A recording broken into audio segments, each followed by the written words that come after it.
What's up everyone, John Rettinger from Techno Buffalo here, back with round 2 of the smartphone Goliath, Apple's iPhone 3GS, and HTC's Droid Incredible. One running on AT&T's network, one running on Verizon's. In round 1 we compared a ton of really important features including web browsing, web speed, keyboard, text entry, and general UI tweaks, and that round definitely went to the HTC Incredible. I'll put a link to it at the end in case you want to check that out. And we're back with the promised round 2.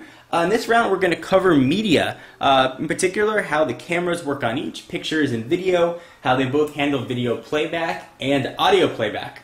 So let's go ahead and get started, and of course we're going to start with some geeky specs because it helps sort of understand what we're going to discuss a little bit.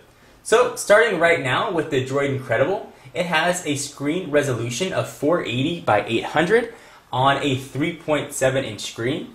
The iPhone 3GS has a little bit smaller 3.5 inch screen and a lower resolution 320 by 480. That comes into play when watching video. Certainly if you're going to watch media on your device, you got to watch it on the screen.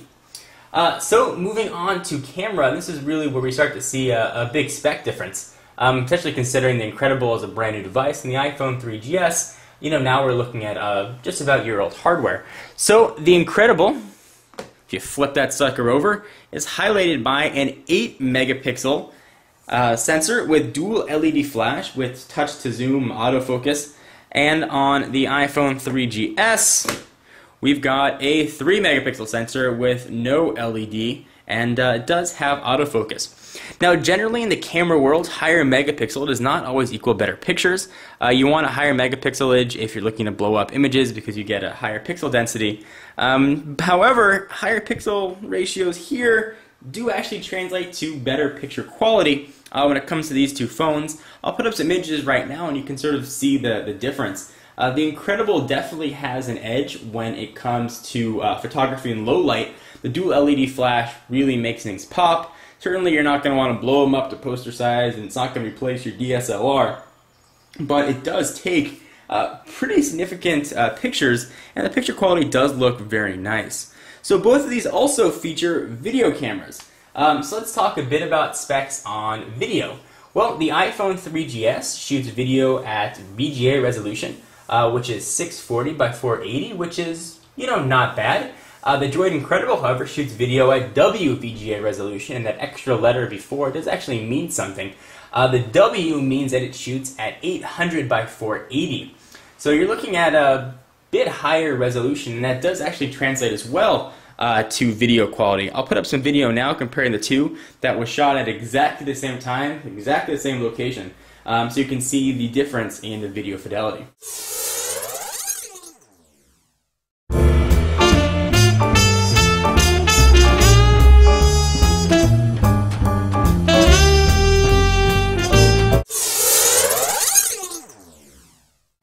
So YouTube doesn't always do justice to the quality of video, but suffice to say the increased resolution of the Droid Incredible does look better in real-world environments than the iPhone 3GS. When I play video shot on the Droid Incredible back on my 24-inch monitor, it still looks relatively bright and crisp. When I blow up video from the iPhone 3GS, it tends to look a bit on the pixelated side. Not to say the 3GS takes bad video, just the Droid Incredible happens to take better video. So let's take a look at another way to view video. And if you're watching this video on YouTube, chances are maybe you're watching it on your phone. I do a lot of video viewing on my mobile device, so I need a phone that can accommodate. So if I go ahead and launch Safari, here I am at my YouTube page, John4Lakers, and if I want to watch video embedded on here, I have to launch the dedicated YouTube player, which can be a bit annoying. It works well, but it takes you away from the web experience. So if I want to look at a video, I got to click it. Then I got to find the mobile link, it'll launch the player, and it'll play it inside of that application. Very little way to play video right in the browser. We have seen in-browser playback on the iPad, but that has not yet been implemented here on the iPhone. However, on the Droid Incredible, I go ahead and launch that. Here I am on the same YouTube page. And you'll notice some probably key differences here. On the Droid Incredible, we've got flash content in the place that ad in the upper right hand corner that is dynamic and moving, not even present here on the iPhone 3GS. Now flash is definitely a polarizing feature. Some say they must have it, have to have it, won't do anything without it. Some say they don't care. Flash has been a bit of a janky implementation thus far. Sometimes Flash video will play back right in the browser. Sometimes it will not. So let me go ahead and try and refresh this page and see if we can get a playback. And I don't know if this problem lies with the Droid Incredible or its Flash implementation, or perhaps a YouTube issue. But sometimes video will play right in here and sometimes it will not. So it looks like it's loading. And then we get a error occurred, please try back later. So go ahead and try and hit that play button, see if we can get something to play. And we're still getting that same error occurred. Now I will say that maybe 3 out of every 5 times that I refresh the page it'll play, but those 2 times, like we saw right here, it just doesn't. So Flash, while important to some and certainly important on a desktop experience, I have yet to see a good implementation of it and a fluid implementation of it on a mobile device. However, if that's a feature that's important to you, the Droid Incredible out of these 2 devices is the only one that offers it. Something to keep in mind. So let's take a look at the audio playback of both of these, since they both offer a pretty decent audio playback. Apple certainly made the big name for themselves with the iPod, and they've sort of implemented some of those key features here over to the iPhone. So here is the iPod functionality. You've got your typical iPod array. You've got playlists, artists, songs, videos. Scroll through some of them, and if you turn it off to the side, you get a kind of a cool cover flow view. Go ahead and push that back. And if you pick a song, you can go ahead and pause it right there. You can pick either a Genius playlist, which essentially will take songs that are similar to what you're listening to and make its own playlist. You can shuffle songs at random or just do a simple shuffle or a loop. Playback buttons, pretty simple menu system. It does work well, and you've got your artwork right on the front. The album artwork is available. Now, if you want to buy music from an Apple device, this is going to sound very familiar. You're limited to Apple's walled garden. You have to go through iTunes in order to get music onto the device. Certainly you can buy any non-DRM songs that you like from Amazon or any other source, load it into iTunes, sync it up, and it'll certainly play, but you're limited to get the information onto the device from iTunes. There's a mobile store built right in. You can go ahead and download all the songs and videos that you'd like. It does work very well, but they run about 99 cents-ish per song, so definitely can add up. Let's take a look at audio playback here on the Droid Incredible. So go ahead and tap music. And we've got sort of a cover flow look and feel too. You've got some 3D animations right there. And I love seeing the 3D stuff on the Droid Incredible. It lets me know they're putting that Snapdragon processor to good use. Let's pick a song here. Here's Youth Explosion. You go ahead and hit play. You get the simple options that you would get on most audio playback devices. You get shuffle, you get loop, you go play, next song. But since this is running HTC Sense, you do get some other options. Let me go and show you what those are. So here you can view all your artists, albums, playlists, songs, genres, composers, or purchased. You can buy music directly on the device from Amazon's MP3 store, or since Android is very open, anywhere that you want to get music from that's not DRM'd, you can go ahead and play it right on Android. You plug your device in, you essentially just drag the music files right over. It is pretty easy. Video playback on both devices.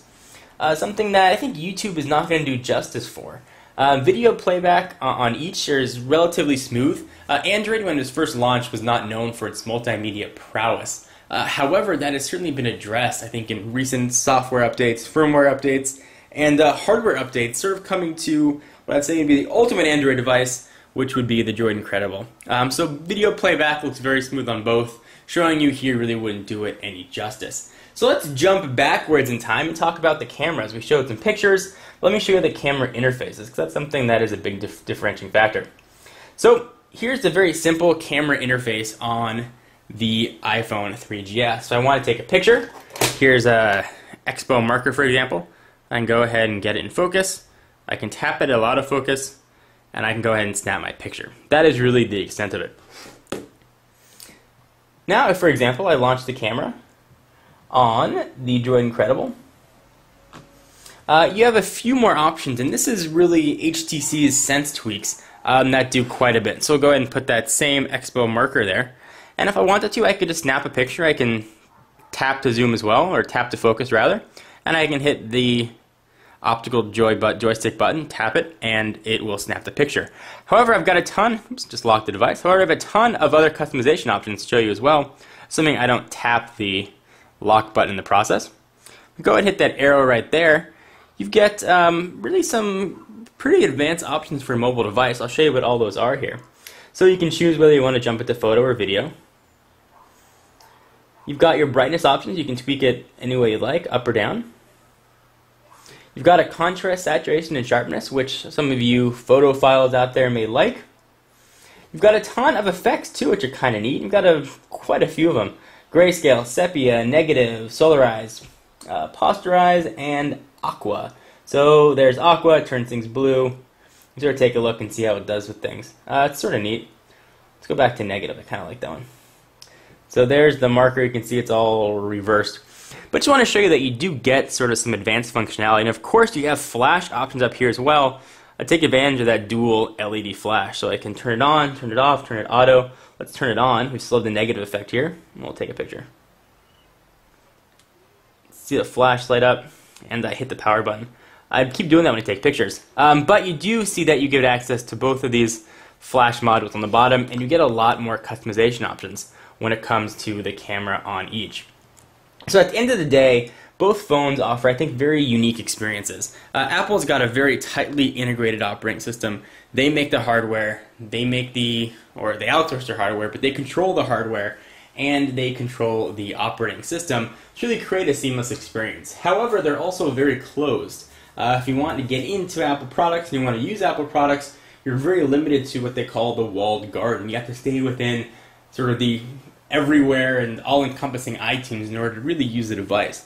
The Android operating system, on the other hand, and particularly the Droid Incredible, is very open. You can customize it, you can tweak it, you can do a ton of really anything that you'd like, and you can get music from a variety of sources and drag and drop them right on.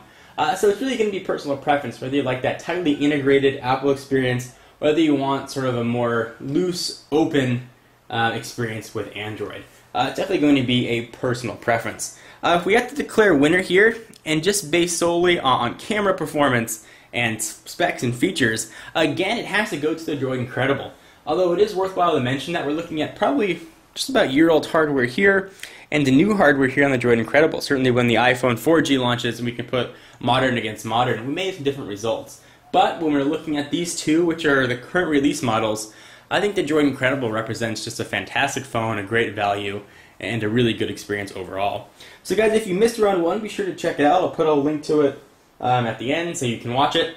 And I'm really curious what you guys have to think too. Is the Droid Incredible the device for you? Are you waiting for a GSM version of it? Or are you going to jump to Verizon or a Juke upgrade? I'm going to want to know what you guys think. Leave comments or video responses. Anyway, I'm John Rettinger from Techno Buffalo, and I'll see you in the next video.